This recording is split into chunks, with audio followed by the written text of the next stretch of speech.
પાટણના મૂળજી પટેલ મહારાષ્ટ્રના અંધેરી પૂર્વથી ચૂંટાયા. પાટણના મળુંદના વતની મૂળજી પટેલ અંધેરી પૂર્વથી ચૂંટાયા. ભાજપની ટિકિટ પરથી મૂળજી પટેલ ચૂંટાયા ધારાસભ્ય પદે. મૂળજી પટેલ ધારાસભ્ય બનતા પાટણમાં ઉત્સાહનો માહોલ. હીરા સોલંકીએ મૂળજી પટેલ માટે કર્યો હતો પ્રચંડ પ્રચાર. તો પાટણના મૂળજી પટેલ મહારાષ્ટ્રના અંધેરી પૂર્વથી ચૂંટાયા. ભાજપની ટિકિટ પરથી મૂળજી પટેલ ચૂંટાયા ધારાસભ્ય પદે. મૂળજી પટેલ ધારાસભ્ય બનતા જ પાટણમાં ઉત્સાહનો માહોલ જોવા મળ્યો. હીરા સોલંકીએ મૂળજી પટેલ માટે કર્યો હતો પ્રચંડ પ્રચાર. તો ભાજપની ટિકિટ પરથી મૂળજી પટેલ ચૂંટાયા ધારાસભ્ય પદે. મૂળજી પટેલ ધારાસભ્ય બનતા જ પાટણમાં ઉત્સાહનો માહોલ.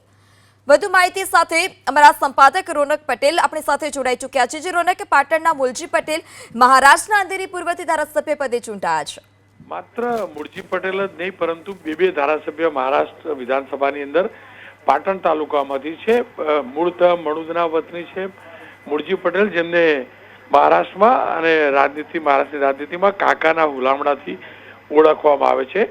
ખાસ કરીને પાંચ ગામ લેવા પાટીદાર સમાજ જે છે પાંચ ગામનો, તેના અનેક લોકો છેલ્લા કેટલાક દશકો, તેમની ત્રીજી ચોથી પેઢી હશે કે જેઓ મહારાષ્ટ્ર અને નાસિક, ખાસ કરીને નાસિક, માલેગાંવ અને મુંબઈમાં જઈને વસેલા છે. એ પૈકીનું જ એક પરિવાર આ મૂળજીભાઈ પટેલનું પરિવાર હતું. મૂળતઃ પાટણના મણુદના વતની છે અને વર્ષોથી ત્યાં સ્થાયી છે અને સિંધે સેનાની અંદર પ્રચંડ બહુમત સાથે તેઓ જીત્યા છે. આમાં તસવીર પણ જુઓ છો.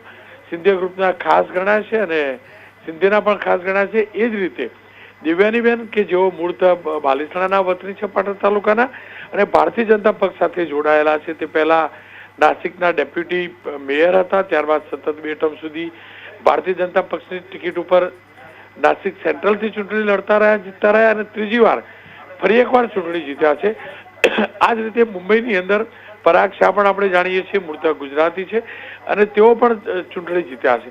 એટલે કે મહારાષ્ટ્રની રાજનીતિમાં ગુજરાતીઓનો દબદબો પહેલેથી હતો છે અને આ ચૂંટણીમાં પણ યથાવત રહ્યો છે. અને મૂળજીભાઈની વાત કરીએ તો મૂળજીભાઈના પ્રચારની અંદર હીરાભાઈ સોલંકી પણ ગયા હતા અને અનેક ગુજરાતી નેતાઓ ત્યાં ગયા હતા. એ જ રીતે દેવ્યાનીબેનની વાત કરીએ તો નાસિક જે છે, નાસિક અમિત ઠાકર જે છે તેમને નાસિક જિલ્લાના ઇન્ચાર્જ બનાવ્યા હતા ભારતીય જનતા પક્ષે અને તે પણ સ્વાભાવિક પ્રચારની અંદર અનેક ધારાસભ્યો જે ગુજરાતના ગયા હતા તે નાસિક સેન્ટ્રલ સહિત નાસિક જિલ્લાની અંદર પણ હતા.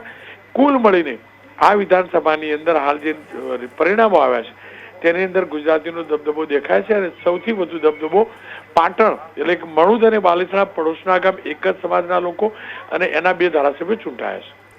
જી રોનક, સમગ્ર માહિતી બદલ આભાર. તો મહારાષ્ટ્રની ચૂંટણીમાં ગુજરાતીઓનો દબદબો જોવા મળ્યો. પાટણ જિલ્લાએ આપ્યા મહારાષ્ટ્રને 2 ધારાસભ્ય.